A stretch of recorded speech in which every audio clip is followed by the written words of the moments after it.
ressonância magnética, um dos mais significativos avanços do século, no que diz respeito a diagnósticos médicos por imagens, já se encontra em pleno funcionamento na Clínica de Diagnóstico por Imagem em Mococa. Equipamento moderno que permite a realização de exames com conforto, qualidade, rapidez e segurança, onde o paciente pode realizar o seu exame de ressonância com tranquilidade e toda comodidade. Ressonância magnética, uma realidade para Mococa e região.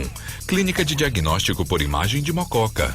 Tecnologia radiologia de ponta, sempre ao seu dispor.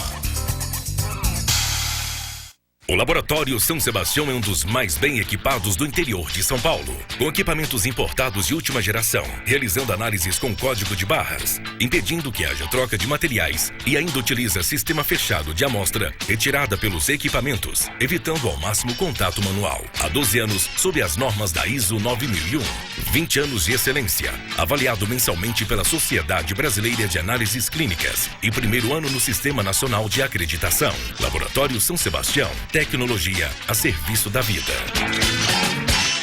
Empório da Beleza, sua loja de perfumes, maquiagens nacionais e importados. Natura pronta entrega. Esqueceu de comprar o presente? Sem problemas. Empório da Beleza aberto até às 21 horas e domingo até às 13 horas. Estacionamento fácil e gratuito. Venha nos fazer uma visita. Mococa merecia uma loja assim. Supermercado Sempre Vale.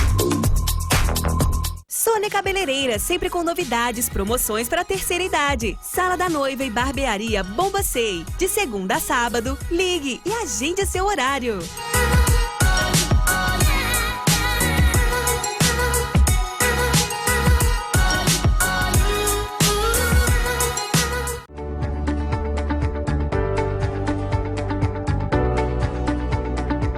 Aqui eu brinquei com as cores nesse ambiente. Peguei este estofado maravilhoso, gente, todo em veludo, você não tem noção que delícia que é. Num tom de bois de rose, um rosa envelhecido.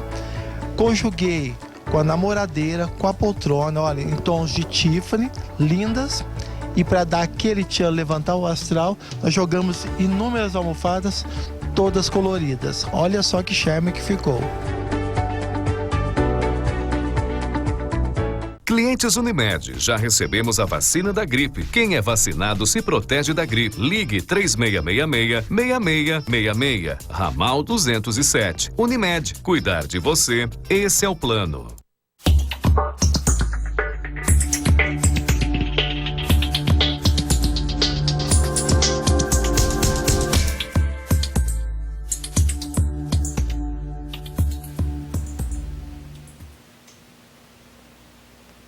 Olá, estamos nós aqui nos estúdios da TV Direta para dar início ao nosso programa Saúde. Gente, mais uma vez um programa inédito, um tema interessante, com certeza vocês vão aprender muita coisa, né? E assim, né, como eu sempre digo, né, corresponder ao nosso intuito de ajudá-los cada vez mais a ter uma saúde melhor. Hoje vamos falar de um tema voltado mais para o público masculino, né? Vamos falar sobre impotência sexual, sobre as infecções de urina. Não que as mulheres, né, não vão ter interesse no nosso programa, mas o público masculino, com certeza, hoje o programa é para vocês. E para falar, né, sobre esse tema, sobre a parte urológica, estamos recebendo aqui nos estúdios da TV Direta a presença do Dr. Djair Safiotti. O Dr. Djair é médico, urologista na nossa cidade já há um bom tempinho, né? E gentilmente, né, aceitou o convite e está com a gente aqui hoje nos estúdios da TV Direta. Então vamos abrir o programa dando as boas-vindas ao nosso convidado. Djair, obrigado por ter aceito o convite, né, e estar aqui hoje. Eu quem agradeço. Doutor Djair trabalha até tarde, né, todo dia, mas hoje teve que parar o expediente um pouquinho mais cedo para prestar os esclarecimentos aos nossos telespectadores, né? Então, mostrei para vocês o convidado de hoje, falei um pouquinho do tema. Enquanto nós vamos conversando aqui, vocês em casa vão poder participar do nosso programa Saúde. O nosso telefone 3656-4147. Ó, guarda bem, ó. 4147. Facinho, né? Está à disposição de vocês. E quem tiver aí antenado, né, na internet e quiser mandar sua pergunta via WhatsApp, ó, 99220-0357. Facinho também de guardar, né? 99220-0357. Então liguem pra gente, façam suas perguntas, suas sugestões, ou mesmo uma crítica em relação ao nosso programa de hoje. O importante é a participação de vocês. Eu vou abrir o programa de hoje com o Dr. Jair, falando de um tema que muitas vezes é polêmico, muitas vezes assim, causa um certo constrangimento, até vergonha, principalmente por parte do homem que muitas vezes não sabe lidar com certas situações ou não quer procurar ajuda, né? Mas é muito importante a gente falar, porque muitas vezes atrapalha a vida de um casal, o psicológico de uma pessoa, e é importante a gente saber, né, que certas coisas, certas doenças têm cura, têm tratamento, e você que está em casa, às vezes pode até estar sofrendo disso, precisa procurar ajuda. Então nós vamos começar falando um pouquinho sobre a impotência masculina. Quantos homens, né, que às vezes, até na brincadeira, né, ficar falando, na verdade, não é isso aí tudo, não é, Jair? Muitas das vezes a questão é muito mais psicológica do que orgânica. Na questão sexual é muito difícil. E existe um preconceito também em abordar esse assunto, né? Então, mas tem que abrir. Muitas das vezes o paciente espera meses para poder, às vezes há anos, para poder chegar em uma consulta. Então precisa realmente... Jair, mas assim, qual a idade assim, que os homens mais procuram com esse tipo de problema? Eliana, hoje existe uma variação, desde que a pessoa tem uma atividade sexual, já inicia uma procura ou uma necessidade de resolver. Porque muitas das vezes ele tem uma frustração no quadro inicial sexual dele e ele, às vezes, não consegue desenvolver uma ereção na frente da parceira e aquilo ali trava ele para uma próxima relação, para uma próxima ereção, e ele não consegue ter um desempenho sexual. E ali ele trava, ele não consegue na frente da parceira. Então, ele consegue ter uma ereção noturna, uma ereção para masturbação, mas ele não consegue ter uma ereção na frente daquela parceira. Então, isso já caracteriza que é um fator psicológico. E assim, até jovens tem isso? Muito, muito. O jovem, hoje, com a questão de beber, de droga, eles também necessitam de algum aporte medicamentoso. E aí eles acabam usando. Diz que nos Estados Unidos, metade dos jovens utilizam a medicação para estimular, porque pelo uso da droga e a insegurança que ele tem de desenvolver uma ereção. Gente, ó, vocês que estão em casa nos assistindo e quiserem fazer alguma pergunta, pode perguntar também de maneira anônima, viu? Você pode falar assim, eu não quero me identificar, mas gostaria de tirar essa dúvida. O importante é vocês aprenderem, tá bom? Já então você falou assim, que até jovens têm isso, mas a gente vê assim, até moços, assim, esses jovens tomando esses remédios, e às vezes até sem necessidade. Né? Pode fazer mal, gente? Então, o mal que ele cria uma dependência psicológica. Ele pensa em ereção, ele já pensa em tomar medicação. Ele pensa em ter uma relação, ele pensa em tomar medicação, porque ele criou uma dependência, que para ele ter um bom desempenho, ele precisa tomar medicação. É uma insegurança que ele tem. Ele passou a ter uma insegurança. E para devolver essa segurança para ele, muitas das vezes ele precisa dessa medicação. E aí é onde que ele cria uma dependência. Tomar relação, tomar medicação e tomar medicação. E isso acaba, a coisa vai...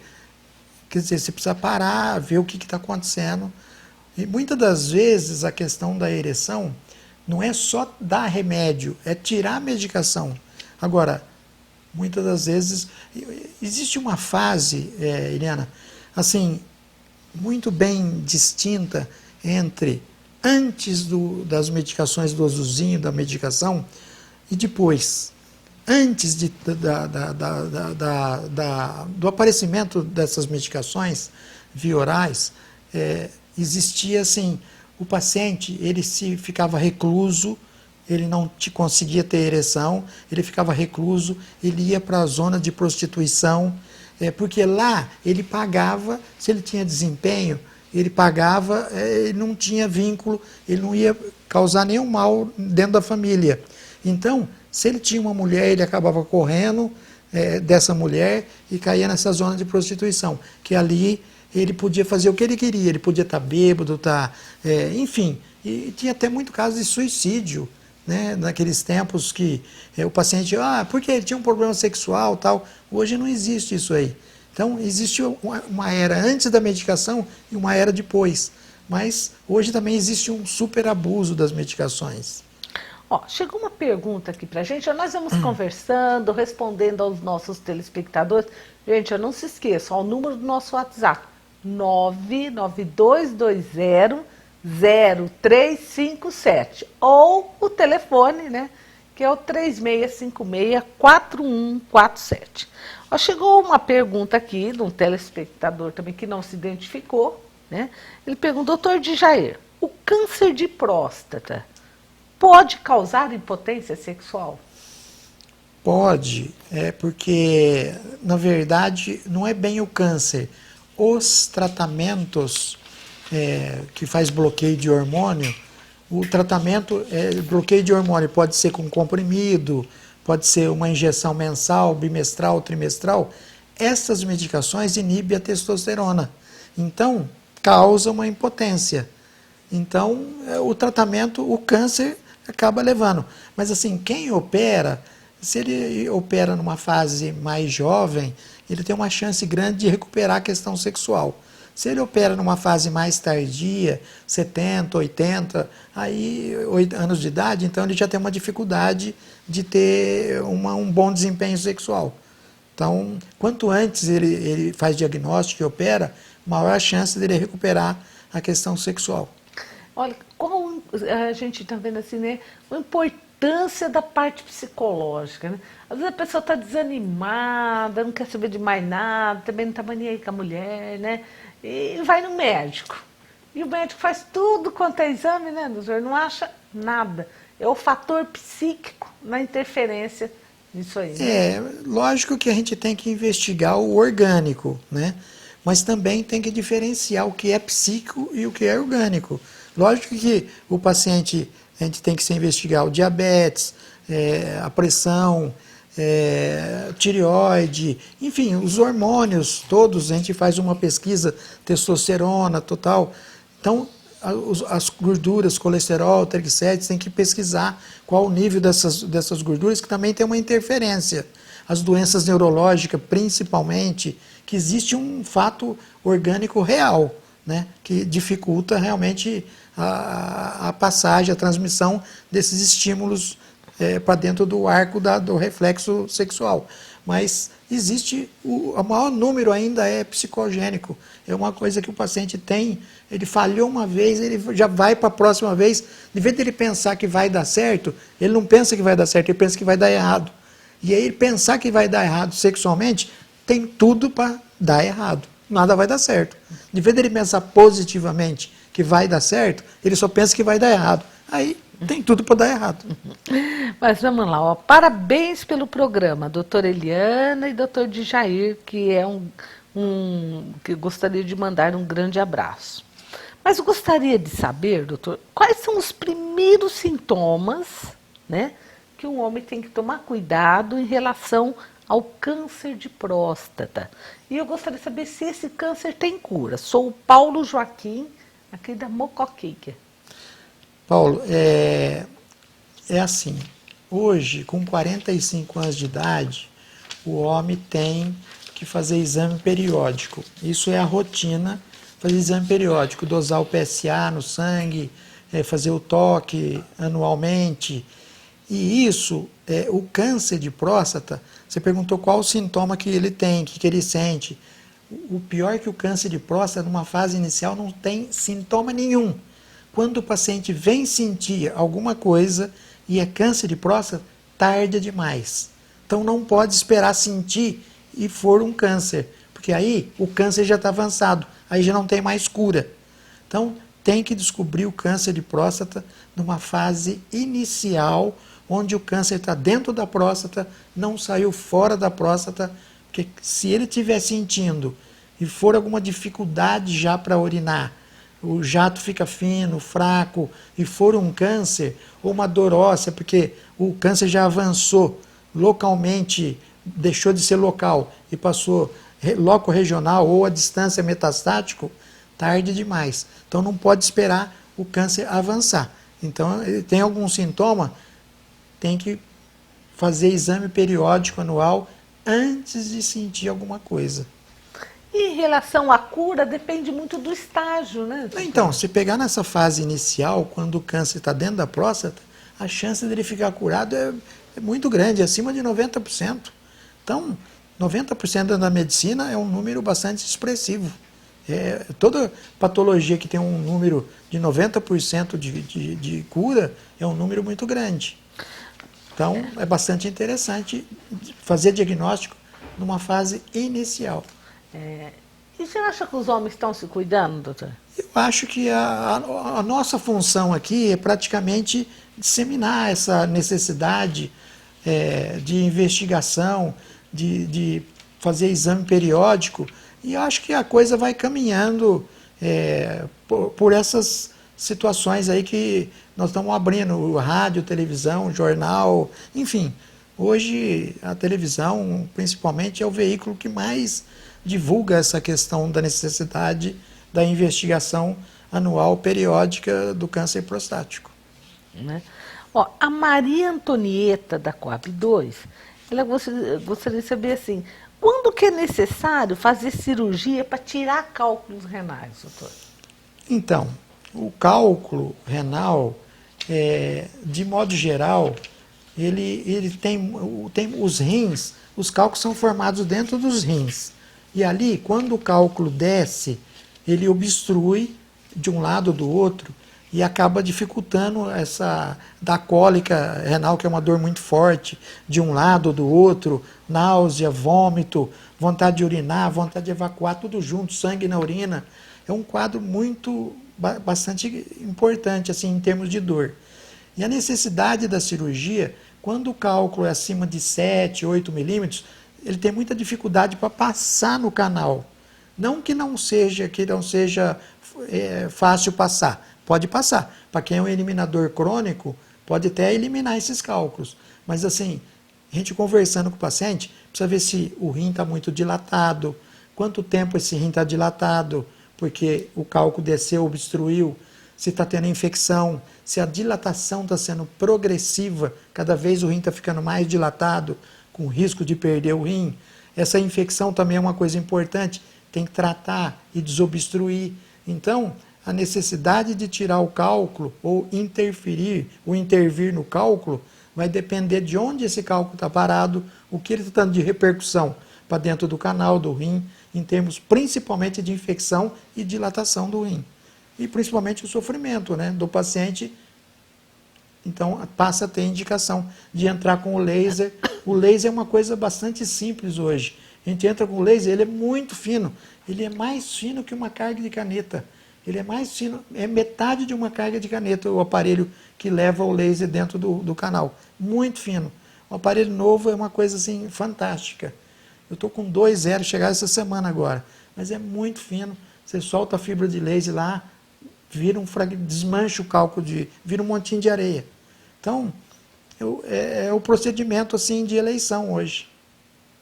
Então, a necessidade vai depender onde esse cálculo está parado, que está a repercussão para dentro do paciente, para dentro do rim. A cirurgia aberta, assim, com corte... A cirurgia praticamente faz mais de 10, 12 anos que a gente não pensa nem em cortar mais ninguém. Tem mais de 12 anos que a gente não corta nenhum paciente. Tudo com equipamento. Esses dias nós tiramos um cálculo de 6,5 centímetros, 4,5 de um lado, 2,5 do outro. Tudo com furinho no rim. Porque é cálculo grande, então precisa furar. Para não ter que passar pelo canal da urina, que é fininho, então faz o furo, tira direto pelo rim. É uma coisa assim que é fantástico. A resolução, o procedimento, além de ser rápido, é um procedimento que ele é um cálculo de 4,5 centímetros, é um ovo de galinha. O outro é um ovo de codorna, de cada lado. E resolver assim, sem nem pensar em cortar nada. Então, mudou muito a medicina. Essa evolução, hoje praticamente não existe corte. Eventualmente um paciente que... Mas assim, tem mais de 12 anos que eu não abro um paciente para cortar, para tirar um cálculo. Então... Tá certo. Ó, o Paulo Ricardo da Silva diz que tem 60 anos e faz uso de Viagra. Ele gostaria de saber, doutor, quais as contraindicações e se pode tomar assim, direto. Contraindicação é no caso dele tomar alguma medicação para o coração. Se ele tomar alguma medicação para angina, tipo Sustrate, Pangina, Isordil, Monocordil, Sincordil, todas essas medicações para angina, que é os nitratos e nitritos, aí não pode misturar as duas medicações. Se misturar as duas medicações, o Viagra e mais o Isordil, a angina, essas medicações abaixam a pressão e ninguém levanta essa pressão. O paciente morre por hipotensão. Então, não pode misturar a medicação. Se ele tiver um problema de coração e não tomou o remédio do coração e tomou o Viagra, não vai acontecer nada. Ele não pode misturar as duas medicações, só. Não é questão de... Pode tomar quantos, assim? Quantas vezes na semana, gente? Não, tem paciente que toma todo dia. E o Tadalafila, ele tem uma vida de média de 36 horas. Se o paciente tomar um Tadalafila de 20 miligramas, sexta-feira à noite, ele tem efeito para sábado de noite, sexta de noite, sábado o dia inteiro, sábado de noite e domingo, praticamente o dia inteiro. Então, um comprimido tem efeito por 36, 40 e tantas horas. Um comprimido de 20 miligramas. E agora foi lançado o de 5 miligramas, uso diário, que é um cheirinho do remédio, que ele mantém uma circulação boa dentro do pênis. E o custo-benefício também, ele ficou barato, por usar 5 miligramas diário, e mais 2 comprimidinhos no dia que for usar. Então, é uma medicação que funciona muito bem. Outra pergunta que chegou para a gente, também e chegou até de maneira anônima, mas uma pergunta tão interessante, gente. Quantos homens pensam assim, né? É a respeito da vasectomia. Né? Primeiro, eu gostaria que você explicasse para os nossos telespectadores o que é a vasectomia, né? E ele pergunta se causa impotência ou dá algum problema sexual fazer vasectomia. Não, na verdade é assim, ó. O homem que faz vasectomia, ele já não é tão jovem, entendeu? De modo geral, ele faz a vasectomia com 25, 30, 40 anos de idade. A maioria é nessa faixa de 30, 40 anos de idade. Ou até alguns pacientes com mais idade ainda. 45, 50 faz vasectomia. Então, esse paciente, daqui 10, 15 anos, ele está numa faixa de quê com 50 anos? De investigar câncer. Então, ele tem a mesma chance de ter câncer da população em geral. Então, não é porque ele faz a vasectomia que ele tem a chance de ter câncer. É que ele faz a vasectomia, ele já está na fase de ser investigado o câncer também. Mas não tem nada a ver vasectomia com câncer de próstata. Nem impotência. Mas o homem morre de medo, não morre? Não, mas também não tem nada a ver com impotência. Porque se você vai ligar o transporte de espermatozoide, chama deferente, é um canalzinho que transporta o espermatozoide do testículo para o canal da urina. Você interrompe a passagem do espermatozoide, só. Não tem jeito de ficar impotente, mesmo que queira ficar, não tem jeito. Então, ó, acabou a desculpa. Não tem jeito de falar que vai ficar impotente. A não ser que aconteça algum acidente na cirurgia, mas eu desconheço, assim, de ficar impotente, de causar câncer de próstata, absolutamente. Isso já saiu vários trabalhos assim na revista de urologia, que não tem absolutamente nada a ver, é que é uma idade que coincide já com uma fase de investigação. 45 anos de idade já tem que fazer exame do câncer da próstata. Ah, descobriu e fez vasectomia. Mas quantos que não fizeram aí? E tem tantas mulheres que às vezes falam, chega até num consenso, né, de não ter mais filhos. E a mulher ir para o centro cirúrgico fazer essa tomar cirurgia... RAQ, ela tem que tomar RAQ. Tomar uma RAQ. Para fazer laqueadura, ela tem que tomar RAQ. Abrir a barriga, abrir o abdômen. Tem o cirurgião, o anestesista e o auxiliar. Então, ela precisa de 3 médicos ali. Ficar internada, pagar o hospital. Quanto que custa isso? No consultório, é uma anestesia local na pele do escroto, um cortezinho no meio, o corte do tamanho de uma unha. Naquele cortezinho você leva o deferente, tira um pedacinho, liga, desamarra, amarra, já cauteriza as pontinhas, sepulta, pega o outro canal, leva ali, tira o pedacinho do outro canal, desemenda, cauteriza, sepulta, dá um ponto. Um ponto. O corte é de 1 centímetro. É um comprimento de uma unha. Então não faz sentido. Não tem sentido. Através daquele corte, você leva um canal e desemenda ele. No outro canal, desemenda ele. Pronto. Acabou. Então, já faz os amarrados, cauteriza, acabou. Chance zero de impotência. E de fecundação, a mulher que faz laqueadura é uma para cada 400. O homem, a vasectomia é 1 cada 2.000 pode recanalizar. 1 a cada 2.000 de emendar o canal de novo. Pode cair os pontos e recanalizar. Da mulher, a laqueadura é 1 para cada 400. Quer dizer, a chance da mulher ter filho de novo é muito mais fácil na mulher do que no homem. Então, não tem desculpa. Nada justifica ele não querer fazer a vasectomia. E outra coisa, é muito mais barato, até financeiramente. Muito mais barato, muito barato. Faz no consultório, não faz? No consultório, a nível ambulatorial, faz a vasectomia, terminou aqui e vai embora. 30, 40 minutos vai embora. Então, resolvido esse assunto, né? É muito Quem rápido. ligou pra gente também foi a dona Odete, né? A dona Odete, que está assistindo a gente, junto com a família dela. Mandando um grande abraço pro doutor Djair. Ei, dona Odete, um abraço para a senhora, pro pessoal todo aí, né? Da família que sempre assiste a gente. Né? A dona Odete é nossa telespectadora. Contínua. Manja tudo já de medicina. Vamos lá. Sou o Amaral, doutor, que levou o residente do asilo José Roberto à consulta. E agradeço o carinho que o senhor recebeu, o senhor José. Que Deus o abençoe sempre. E eu gostaria que o senhor falasse um pouquinho sobre o exame de toque na prevenção do câncer de próstata. Muitos homens, às vezes, falam assim, você já fez seu preventivo? Já, fui lá e colhi o sangue. Mas o toque eu não vou fazer. Então, gostaria que você falasse. É um exame, assim, é para contar até 8 até 10 segundos. É contar até 10. 1, 2, 3 é o tempo de você fazer. Contar até 10 é o tempo de fazer o toque. A gente põe uma luva, põe anestesia, xilocaína anestésica e vai fazer o toque, palpar a próstata. A próstata tem 2 lobos, os lobos periféricos.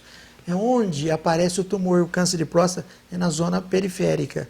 E aí a gente vai perceber algum nódulo, algum caroço, numa fase inicial. É onde que é tudo aquilo que a gente procura o dia inteiro, para procurar achar um nódulo que é no início do câncer de próstata.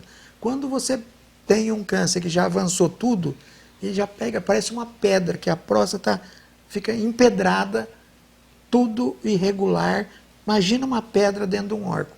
Esse é o câncer de próstata. Então, é muito simples de identificar o câncer numa fase inicial, passando para os 2 lobos, e quando o câncer está avançado por toda a próstata. E aí, quando ele já está pegando toda a próstata, você tem que investigar o paciente como um todo, porque de repente ele não está só mais na zona periférica, já está locorregional e já a distância e metástases para os órgãos, tipo fígado, pulmão, cérebro, aí a coisa já para os ossos. O câncer de próstata tem uma afinidade muito grande para os ossos. Da coluna, né? Sim, a coluna, todos os ossos próximos à próstata. Então, ele vai passando para a coluna lombar, para a coluna sacral, para a coluna torácica, cervical, as costelas, é o grande local de avanço do câncer prostático, de metástases para esses ossos aí. Então, o paciente vai andar, quebra a perna e cai, ele tem uma fratura patológica, já é câncer de osso do fêmur, e na verdade é uma fratura patológica. Então aí não adianta, aí não é mais curativo, é só paliativo, só remédio para dor e bloqueio e tal, mas é uma coisa que você não cura mais. Então não pode descobrir o câncer numa fase dessa aí. Esse negócio de falar, eu não faço toque, eu sou machão, isso já era, né? Então, você vê que ainda tem uma grande rejeição entre os homens. Parece que 51% dos homens ainda tem Mas tudo isso? É uma rejeição. É uma pesquisa que foi feita recente. E lembrar que esse ano, 2018, teve 67 mil casos de câncer de próstata, com 13.700 óbitos de câncer de próstata no Brasil. Então, é um número bastante importante. É mococa inteira com câncer de próstata no Brasil. Então, quer dizer, tem que Não dá vencer pra o brincar. preconceito, Não dá pra brincar. não adianta brincar. Lembrar que o doutor falou, né? O câncer de próstata, ele é silencioso. A hora que ele aparecer já é tarde. Não né? pode, tem que descobrir numa fase inicial, onde o PSA é um exame de sangue, que ele começa, o normal, ele é 2,5 para quem tem menos de 60 anos, para quem tem mais de 60 anos até 4. Se ele ultrapassou essa barreira aí, tem que ficar de olho, fazer biópsia da próstata, que é um exame também simples, feita no consultório, o paciente dá uma dormidinha lá, ele não vê nada, a hora que ele acordar já fez a biópsia, tira 12, 18 fragmentos, e a gente manda para o patologista examinar isso aí, e aquele lá já vai detectar se tem câncer de próstata ou não. É um exame assim, não pode bobear, se esperar fazer diagnóstico numa fase avançada, tarde demais. Deve ser muito triste quando você pega um paciente, assim, vai fazer exame, e você vê, assim, que perdeu tanto tempo, né? Que não precisava ser assim, né? Você já enxerga tudo aquilo que vai acontecer com aquele paciente e você fica meio que você fica inerte, né? Porque você fala, ó, tudo que a gente faz não era para fazer diagnóstico desse jeito, era para encontrar esse paciente numa fase bem mais inicial. Mas isso antes, uns 20 anos atrás, 80% era diagnosticado numa fase avançada. Hoje, só 20% existe nessa fase avançada. 80% já é numa fase que dá cura ainda. Mas é muito ainda, 20%. 20% ainda é um número bastante importante. Então, gente, vocês que estão nos assistindo, que já, olha lá, você do público masculino, que tem mais de 45 anos, pense com carinho nisso que o doutor está falando, né? Para que perder a vida se existe a prevenção, né? É o que nós estamos tentando esclarecer aqui e passar para o pessoal, né? Que tem que fazer o exame numa fase que tem a chance de cura, de sobrevida. E tem que fazer todo ano, doutor? Todo ano. O exame periódico tem que ser feito anualmente. É. Ó, o Cleiton da Vila Santa Rosa diz assim, ligou, né? Deixa um abraço para o doutor Djair, que 25 anos atrás fui atendido pelo doutor Djair em São José do Rio Pardo, né? Ele tinha cálculos renais. Estou muito feliz em revê-lo na TV. Obrigado. A pena que você não lembra, né, Djair? 25 anos atrás, né? Oh, mas ainda bem que ele está aí bem, né? Nós começamos em 92 lá, né? 1992. Então, é mais ou menos no início aí, né? Oh, o Cleiton deve ter sido um dos primeiros. Um dos primeiros ali. Os primeiros anos ali do serviço de eletricista São José do Rio Pardo foi por aí. 92 são 26 anos, né? 28 anos. E São José do Rio Pardo foi um serviço, assim, que foi pioneiro no Brasil, né? Aquele serviço, nós começamos atendendo a região, de repente estava atendendo 157 cidades. Imagina, São José dos Campos era uma das 150 cidades.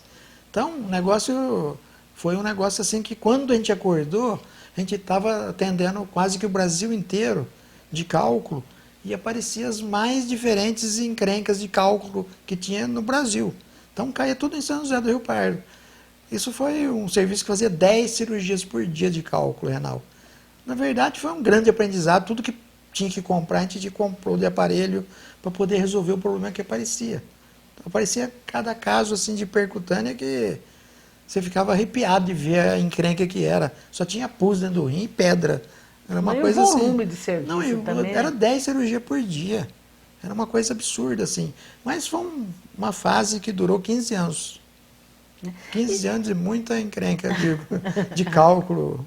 E Mococa hoje, tem condições de resolver assim, qualquer tipo de problema assim, referente a isso? Tudo que eu tinha lá, eu tenho hoje aqui, sozinho.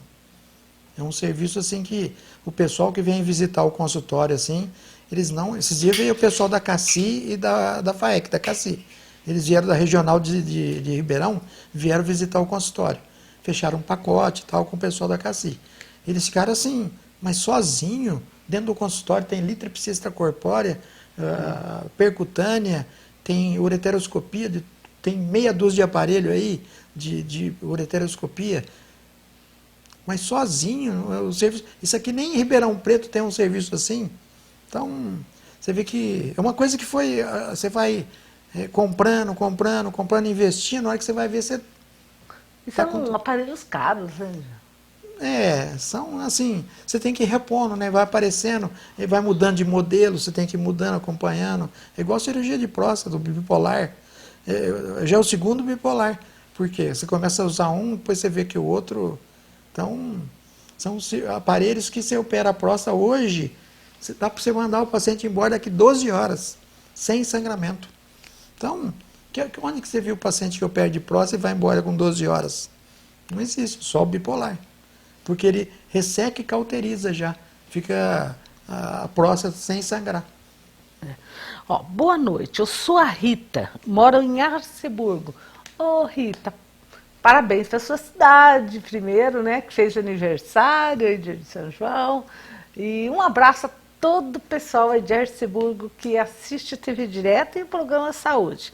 Então a Rita fala assim, doutor Jair, um dia conversei com o senhor disse que um dia pretende trabalhar lá em Arceburgo, é verdade mesmo? Um grande abraço da Rita. O pessoal falou que eles têm intenção de montar alguma coisa em termos de um centro de referência em Arceburgo. E eu falei, bom, se montar o centro, foi na Câmara lá dos vereadores, eu fui fazer uma palestra de câncer de próstata lá, então o pessoal falou em montar esse centro de referência. Eu falei, se montar eu estou aí, né? Eu posso até montar um serviço de ponta de litripsia, de próstata também, então ficou assim. Agora, por isso que ela está cobrando aqui. Ela sabe. E assim, só for da meia-noite às 3. Né? O horário vai ser meio... vai ser meio complicado, vamos ver não é? que hora que vai ser. E assim, você deve, como eu disse, você deve atender pacientes assim, todas as idades, né? E muitas pessoas têm, às vezes, o avô em casa, e o avô falou, eu nunca fiz o exame e nem vou fazer.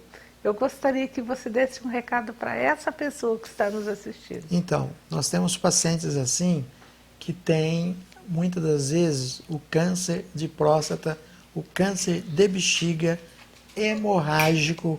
E aí, nesta hora, onde o paciente está sangrando, põe a sonda obstrui de sangue, passa sangue para o paciente. E o paciente tem que trocar a sonda porque entupiu. Aí o paciente começa a pensar em resolver, de internar, mas nessa hora, muitas das vezes, passa a ser um momento muito tarde de resolver a questão do câncer de próstata, câncer de bexiga, inclusive câncer de rim.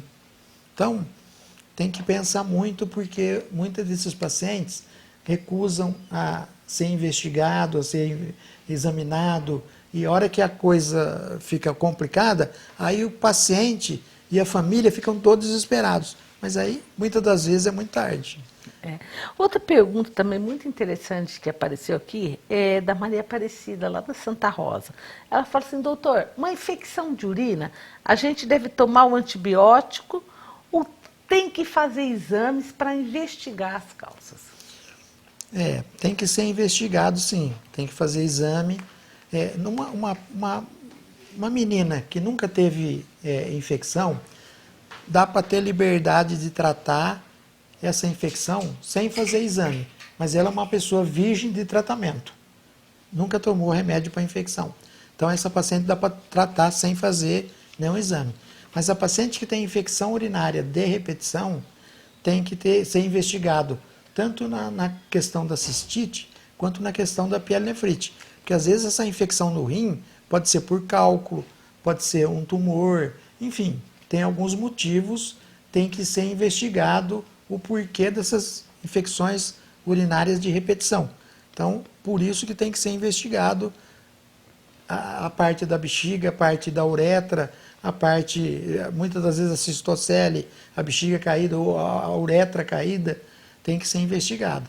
Então, não dá para tratar todo mundo assim, ficar tratando só e não investigar. A Vanusa da São Domingos, né, também ligou, boa noite para você, Vanusa, obrigado por estar nos ajudando a fazer o programa. Gostaria de saber se através do toque dá para saber se o tumor, não, se o câncer é maligno, né? Hoje você fez o toque nessa próstata e percebeu que tem um nódulo ali. Aquele nódulo, ele é suspeito, altamente suspeito de ser um câncer de próstata. E câncer de próstata, você não encara como câncer de próstata bonzinho, não.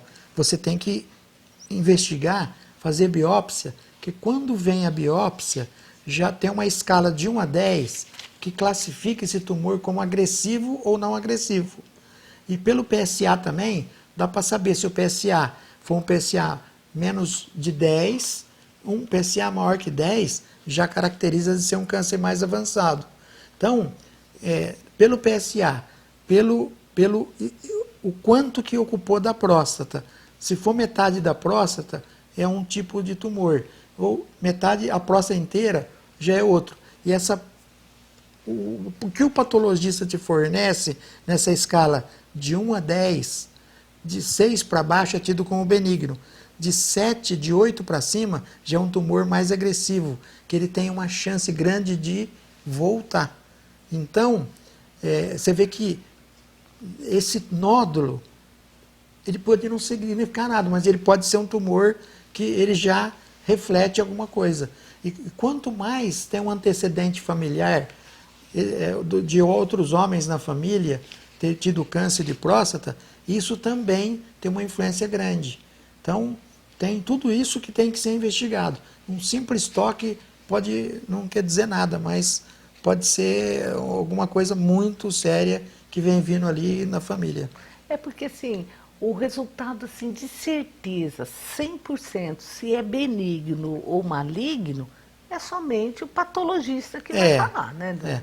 E o PSA também dá para dar o prognóstico. Porque o PSA já muito alto de início, ou aquele PSA que normalmente chama velocidade do anual do PSA. O PSA do ano passado era 2, de repente ele pulou para 4, essa velocidade é muito grande, maior que 0,75 por ano, ou maior que 20% do ano passado. Então, toda essa velocidade anual do PSA já dá uma característica da agressão desse tumor. Boa noite, doutor Djair e doutora Eliana. Gostaria de saber como identificar a candidíase no homem, doutor? De modo geral, é igual ao da mulher. O cândida não cheira, mas ela irrita e deixa muito avermelhado. O homem pode ter cândida na glande, no pênis, e também fica muito avermelhado, com aquele prurido, aquela coceira, irrita. Normalmente, cetoconazol já melhora isso aí, mas tricomonas é um corrimento já diferente, com um odor mais fétido, amarelado, esverdeado. Então, é mais ou menos assim. Cândida é uma micose ou uma irritação que é que tem que ser tratado. Mas assim, Se começar muito vai e volta, precisa ver por que tem essa bala no post-it no homem. E isso pode ser que essa bala no post-it também veio da esposa. Né? Ó, outra pergunta, doutor, por que uma pedra tão pequena dói tanto no canal? O cálculo, ele obstrui, porque depende não só da pedra pequena. Muitas das vezes a pedra é pequena, mas o canal também é estreito. E além do canal ser estreito, conforme o cálculo desce, ele machuca esse canal estreito, incha, e aí aprisiona mais ainda o cálculo. Então, esse cálculo é aquele cálculo de 3, 4 milímetros, que era para descer normalmente, ser eliminado espontaneamente, e não desce e fica ali causando, às vezes, cólicas recorrentes. E o paciente, só para tratar essa cólica, tem que estar internado. Tamanha agressividade do quadro da dor, náusea, vômito, sudorese, e, na verdade quer urinar, quer evacuar, nada, baixa pressão, sobe de dor. É um quadro bastante angustiante. Dizem que essa dor aí é o parto do homem, né? Não, mas a dor é muito forte. Tem hora que você não consegue conversar com o paciente, nem fazer um ultrassom nele. Você tem que fazer medicação para depois dar uma melhorada na dor, senão você não consegue segurar o aparelho em cima do paciente. Tamanha é a dor, a repercussão clínica do quadro. Doutor Djair, boa noite. Presença de sangue na urina é sinal de alerta? O Mauro Joaquim, lá da Santa Clara. Doutor. Sempre é um sinal de alerta. Sangue na urina pode ser uma inflamação, pode ser uma infecção, pode ser uma pedra, pode ser um tumor, pode ser um câncer. Então, sangue na urina sempre tem que... sangue no esperma é uma outra coisa. Já é uma coisa muito rara de ter câncer. Sangue no esperma. O homem vai ejacular e tem um sangue no meio do esperma. Nossa, às vezes ele chega morrendo de medo. Na verdade, a grande maioria disso não representa o que assusta. Mas o sangue na urina tem que ser investigado, desde uma simples infecção, como um cálculo, um tumor de bexiga, tumor de rim, cálculo no rim, enfim, tem uma série de situações que dá muito sangramento. Outro telespectador anônimo também que ligou para a gente pergunta assim, doutor, o que pode ser caroço no testículo? Então, o caroço, muitas das vezes, precisa lembrar que o câncer de testículo, ele aparece numa fase, esse câncer de testículo, o não seminoma, que é o câncer mais agressivo, ele aparece de 15 a 25 anos de idade. De 25 anos de idade a 35 anos de idade, geralmente é um seminoma, já não é tão agressivo. E tumor de testículo para cima dessa idade já é mais raro de ser tão agressivo. Mas esse caroço, que é muito comum, tem o testículo e tem o epidídimo, é um reservatório de espermatozoide. E ele é palpado às vezes com um carocinho. Então isso precisa ver se realmente é só o epidídimo que está ali, que está sendo palpado, ou é uma epididimite, uma inflamação, ou se tem alguma coisa suspeita de tumor. Mas até lembrar de uma outra coisa, falar de escroto agudo. Escroto agudo, o que é? Uma dor no testículo. Dor no testículo, muitas vezes o paciente vai no pronto-socorro, vai na UPA, e ali é diagnosticado como uma inflamação. Eu estou falando isso aí porque é muito comum o menino, o jovem, nessa fase de puberdade, 15, 20 anos de idade, perder o testículo por torção de testículo.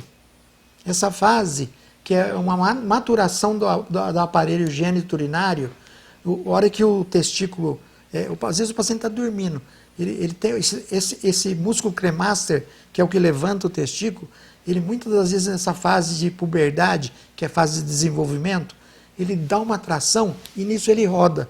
Dá uma volta, chega a dar 3 voltas no testículo. Nossa. Torção de testículo. Muito comum, o homem perde o testículo. Semana passada eu tive que tirar um testículo por torção. Foi na UPA, ficou lá 3 dias tomando anti-inflamatório, como se fosse uma inflamação e era uma torção. Quando ele veio com 3 dias, tarde demais, já tinha perdido o testículo. Então, só para ter uma ideia, isso é muito comum vir pronto-socorro, UPA, é tratado como inflamação e é torção. Tem que acudir em 6 horas. Passou de 6 horas, perde o testículo. E é difícil fazer o diagnóstico? O diagnóstico acaba sendo, tem que ser nessas 6 horas, até no máximo 10 horas, se for uma torção, assim, tem que fazer um ultrassom, muitas das vezes. E esse ultrassom, às vezes, é difícil, mas se nesse momento você não tem recurso de um ultrassom na mão, você tem que liberdade, a literatura te dá liberdade para você abrir para ver o que é. Porque é mais fácil você abrir e não é uma torção, e é só uma inflamação, você fecha, mas você salvou o testículo. Você achar que é uma inflamação e não salvou, e era uma torção, perdeu o testículo. Então, muito comum, mas comum demais, muito comum. Toda hora tem lá o menino nessa puberdade que perde o testículo. Criança, às vezes até recém-nascidos também podem pode ter. acontecer no nascimento de ter essa perda do testículo, torção de testículo. Mas o pediatra ele é muito assim atencioso nessa questão. O pediatra tem muita atenção. Se ele percebe alguma inflamação ali, ele já pede um ultrassom. Então a criança já está dentro do hospital. De modo geral, ele tem muito essa atenção especial a esse escroto agudo. Escroto agudo é o testículo. É o escroto, é a pele do escroto que tem lá uma inflamação de um lado ou do outro, que está cheio, está inflamado. Tem que ter atenção para essa tal torção de testículo, porque morre o testículo. E aí tem que tirar o testículo. Ó, a Rosa da Vila Carvalho, doutor, pergunta sobre a fimose. Qual que é a melhor idade para se operar? Eu acho que a fimose é a melhor idade, desde que não tenha inflamações recorrentes nessa fase de pediatria, seria 12, 13 anos, onde dá para você conversar com o paciente, negociar com ele. Eu vou fazer uma anestesia, eu vou dar uma anestesiadinha aqui, e depois de onde está anestesiado eu vou completando a anestesia, até acabar de fazer a anestesia, eu vou fazer um anel de anestésico, aqui e ali, você negocia isso. Você não precisa internar o paciente, fazer com sedação, com RAC, com anestesia geral, nada disso. Só com anestesia local. Agora, muitas das vezes a pediatria, a criança desenvolve muitas inflamações e aí tem que operar numa fase pequena de pediátrica, né? Então, aí tem que operar com menos de 12 anos. Então, vai depender da fase que tem essas inflamações ou estreitamento, né? A pele é muito estreita e não passa ali.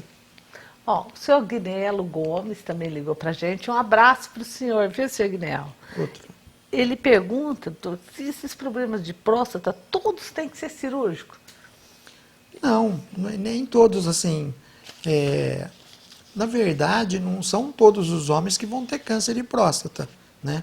Mas, assim, lembrar que tem o grande número de problemas de próstata que é não cancerígeno, é o benigno. Então, tem o benigno.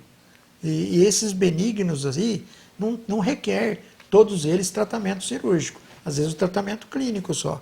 Mas, assim, tem que investigar, diferenciar quem que é câncer e quem que não é. Isso, para saber, tem que fazer o PSA, fazer o toque anualmente. Então, tem que passar para poder investigar, separar o que é câncer e o que não é, o que é o benigno. A maioria é benigno. A maioria é benigno. Esse não precisa, todos eles irem para a cirurgia. Mas o grande número dos homens vão para essa raspagem, que é uma raspagem, uma coisa que praticamente fez hoje, amanhã vai embora. Então, a Cidinha, lá do Nenê Pereira Lima, doutora, ela pergunta assim, ó, ela fez 2 cirurgias na bexiga. Uma, né, para suspender e colocou uma redinha. Isso já faz mais de 2 anos. Recentemente, ela não consegue mais segurar a urina, né?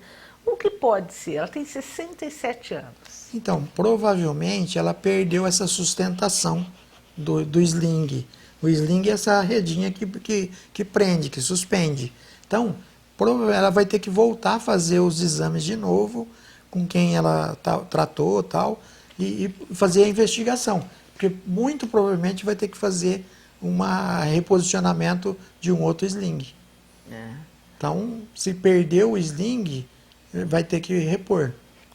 Cidinha, então tem que procurar ajuda. Vai ter que procurar o teu serviço aí que já te ajudou. Isso pode acontecer, doutor? Pode, porque o sling às vezes pode ceder um pouquinho, né?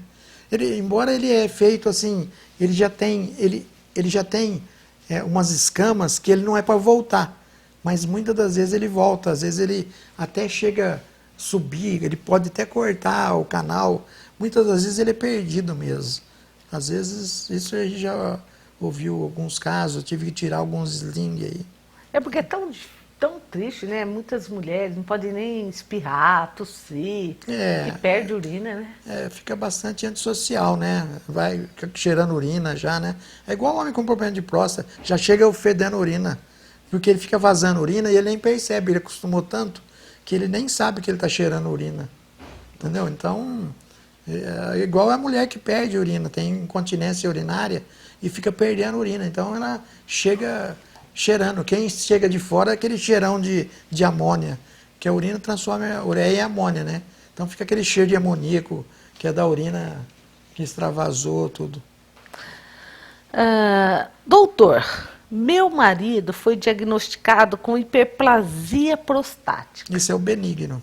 Isso tem cura? Um grande abraço e parabéns pelo programa. Então, esse hiperplasia benigno é o crescimento natural da idade, que é em torno de 60 anos, 70 anos, o homem já tem uma dificuldade importante para urinar.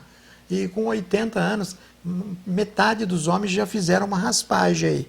Então, ele é um candidato a fazer essa raspagem do canal da urina com esses aparelhos modernos aí. Bom, cansou, doutor? Não, tá tranquilo. Bom, a hora se vai. Eu gostaria, então, de lhe oferecer, né, um presente do Empório da Beleza. Mais um agradecimento. Mais um. Né? E te convidar para ir até a loja, né? Vamos lá. Certo? Até a loja, visitar, comprar um perfume bom, né? Vamos lá. Né? E que vai ser o maior prazer. E mais uma vez, agradecer o Dr. Djair pela presença no programa Saúde, né? Sempre que solicitado, vem, esclarece as dúvidas de todos os nossos telespectadores com maior carinho. Vou deixar a palavra para que você faça suas considerações finais, né? Às vezes alguma coisa assim que não foi perguntado, que você gostaria de falar, algum assunto importante. Então, fique à vontade, doutor. Eu tenho que agradecer esse espaço para a gente poder divulgar a necessidade das investigações periódicas anuais da próstata. Enfim, o homem tem que conscientizar que a mulher já tem essa função, já nasce quase que consciente que tem que fazer essa investigação. O homem também tem essa função. A mulher não tem próstata, mas ela ajuda muito o homem. 70% dos homens que chegam no consultório foram lá direcionados e empurrados pela mulher. Então, 30% dos homens apenas vão sozinhos. 70% elas quem leva. Então, obrigado às mulheres. Nada como abrir o programa falando que está voltado para o público masculino e terminar agradecendo as mulheres que cuidam tão bem, né? Seu marido e família. O pai, né? De toda a família de maneira geral. Então, a todos vocês que nos assistiram, nos prestigiaram, deixo aqui mais uma vez registrado um grande abraço. Fiquem com Deus e continuemos sempre juntos, né? Sempre, toda semana, no nosso programa Saúde. Beijo no coração, fiquem com Deus. Obrigada, doutor. Amém.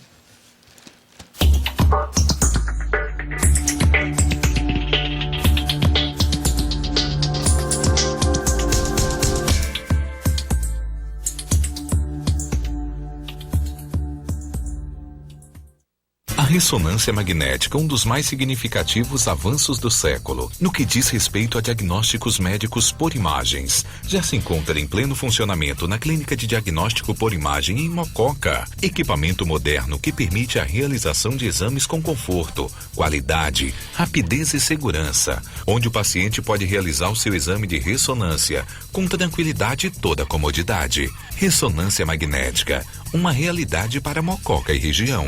Clínica de Diagnóstico por Imagem de Mococa. Tecnologia radiologia de ponta sempre ao seu dispor. O Laboratório São Sebastião é um dos mais bem equipados do interior de São Paulo, com equipamentos importados de última geração, realizando análises com código de barras, impedindo que haja troca de materiais e ainda utiliza sistema fechado de amostra retirada pelos equipamentos, evitando ao máximo contato manual. Há 12 anos, sob as normas da ISO 9001, 20 anos de excelência, avaliado mensalmente pela Sociedade Brasileira de Análises Clínicas e primeiro ano no Sistema Nacional de Acreditação. Laboratório São Sebastião. Tecnologia a serviço da vida. Empório da Beleza, sua loja de perfumes, maquiagens nacionais e importados. Natura pronta entrega. Esqueceu de comprar o presente? Sem problemas. Empório da Beleza aberto até às 21 horas e domingo até às 13 horas. Estacionamento fácil e gratuito. Venha nos fazer uma visita. Mococa merecia uma loja assim. Supermercado Sempre Vale. Sônia Cabeleireira, sempre com novidades, promoções para a terceira idade. Sala da noiva e barbearia Bomba Sei. De segunda a sábado, ligue e agende seu horário.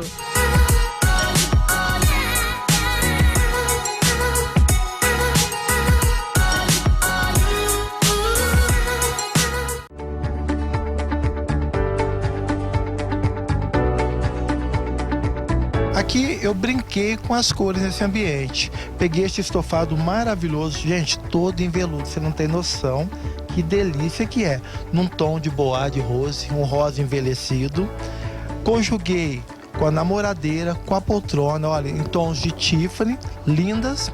E para dar aquele tchan, levantar o astral, nós jogamos inúmeras almofadas, todas coloridas. Olha só que charme que ficou. Clientes Unimed, já recebemos a vacina da gripe. Quem é vacinado se protege da gripe. Ligue 3666-6666, ramal 207. Unimed, cuidar de você, esse é o plano.